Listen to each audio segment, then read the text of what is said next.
ডাকছিস কেন তুই সকালবেলা করে? এই ডাকছিস কেন? কাকে বকছিস বল?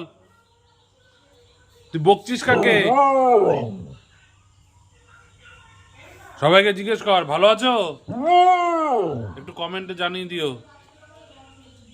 তোমরাও ভালো থেকো বল, বল তোমরা ভালো থেকো, তোমরা ভালো থেকো। আমার দিকে তাকা, এই যে আমার দিকে তাকাও। কি করছো বলো? পোকো দেখো সকালবেলা বাড়িতে একজনকে বকছে, বকছে একজনকে। তো কি কারণে বকছে বুঝতে পারছি না। কি হয়েছে? এই তাকাও, তুমি খুব বদমাইশ হয়ে গেছো। হ্যাঁ, কমপ্লেন আসছে তোমার নামে কিন্তু।